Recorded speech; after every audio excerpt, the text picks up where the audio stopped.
because he is sure to be taking refuge in his own mental concoctions. Consequently, it is rightly said herein that one has to give up all kinds of sense desire manufactured by mental concoction. Artificially, such sense desires cannot be stopped. But if one is engaged in Krishna consciousness, then automatically sense desires subside without extraneous efforts. Therefore, one has to engage himself in Krishna consciousness without hesitation, for this devotional service will instantly help one onto the platform of transcendental consciousness. The highly developed soul always remains satisfied in himself by realizing himself as the eternal servitor of the Supreme Lord. Such a transcendentally situated person has no sense desires resulting from petty materialism. Rather, he remains always happy in his natural position of eternally serving the Supreme Lord. Very important verse. The Blessed Lord said, O Pārtha, when a man gives up all varieties of sense desire which arise from mental concoction, and when his mind finds satisfaction in the self alone, then he is said to be in pure transcendental consciousness.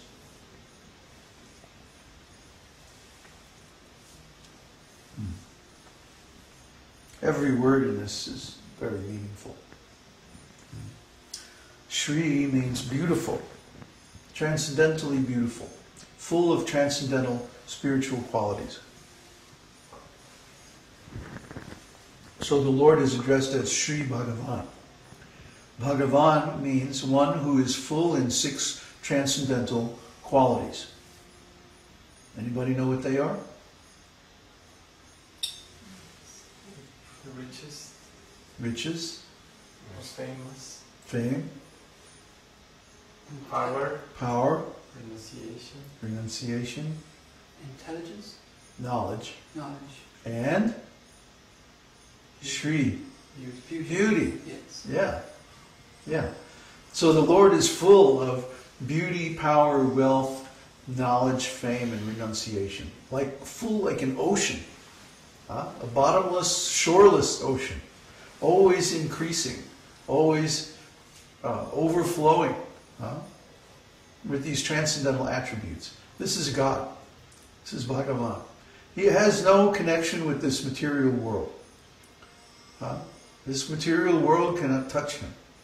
Therefore, he is known as most fortunate or Bhagavan. Uvāca. He said. So the Supreme Lord is a person.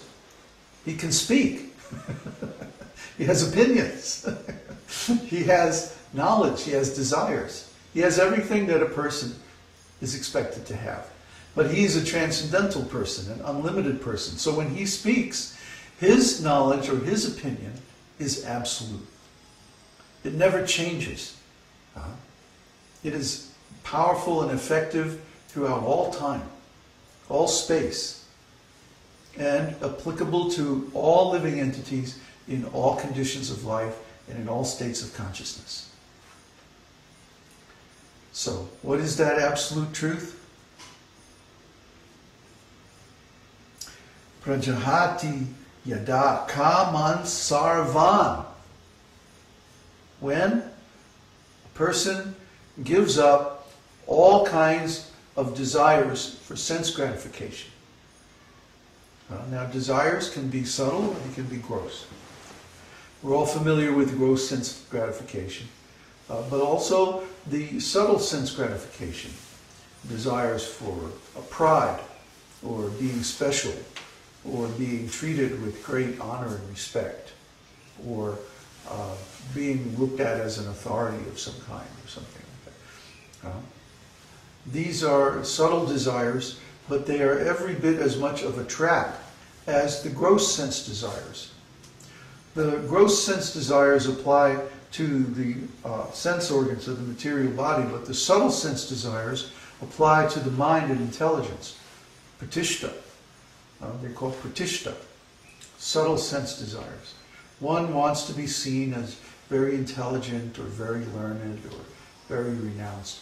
Basically, he's imitating the qualities of the Supreme Lord. But actually, our ability to imitate the Supreme Lord is infinitesimal. It's less than atomic. It's hardly there at all. Any qualities that we do have are actually borrowed from the Lord himself. He's the source of everything. And we're simply an emanation from him, or a reflection of some of his qualities. By no means all. He has many qualities that the living entities do not and cannot ever possess. So there's no question of a living entity being equal to or even close to the Supreme Lord. The only way that we can even have a relationship with the Lord is by serving him. So this is the process. And these desires for sense gratification are based on mental concoction, mental speculation. And the first speculation is, I am the enjoyer. I get to enjoy these different kinds of... What the heck is that? Cell phone. Oh. Throw that damn thing in the river or something. What an interruption. Is our cell phone turned off too? No. Last time it rang right in the middle of the class. And from there, Sorry. And well, that one's turned off. There is a particular word that's very noticeable there in that verse, the kāmān. Kāmān. One who wants to enjoy as kāmā. Kāma means lust.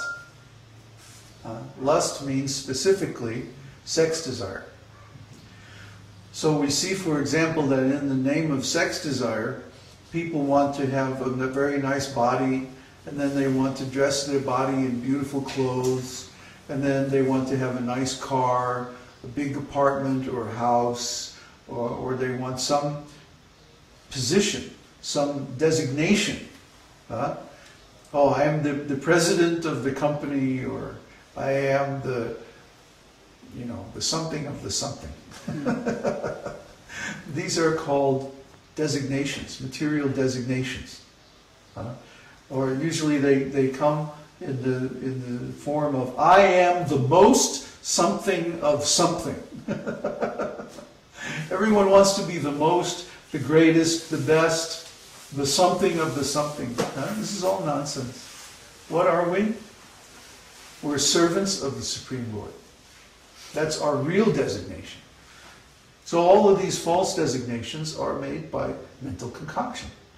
I am the husband of so-and-so. I am the wife of so-and-so. I am the lover of this person. I am the president of this company. I am the muckety-muck of Pooh-Bah. It's all just mental speculation. It's meaningless. Why? Because it says back here in my favorite verse, 2:16, that the sages have determined that what is temporary has no real existence, and what really exists is eternal. And they figured this out by studying the nature of both. So we all have experience with non-eternal designations. We think, I am the something of the something. I am the husband of this person. I am the teacher of this class. I am the such and such of so-and-so. And then we base our identity on that. Identity is something that's even higher than intelligence. It's called false ego. The false ego is based on mental concoction. I am the such and such of so-and-so. And then the intelligence makes plans based on that false designation. Oh, because I am the such and such of so-and-so, I must do this. And then we make a whole elaborate plan about how, as the such and such of so-and-so, I will do this and that to this other thing. Where did that come from? Did it come from the scriptures? Did it come from the spiritual master? Did it come from any kind of a real assessment of the situation in the material world? No. Therefore, it might happen, it might not happen.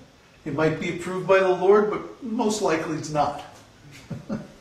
So one spends valuable time and energy of this human form of life trying to execute this plan, these desires that are arrived at by mental speculation, mental concoction, based on a false premise. And then inferential logic, because I am this, I must do that. And on it goes. So we try to do this and try to do that, and so many things fail. Why? Because the original premise is wrong, false, illusory, concocted. We all know the example of the nut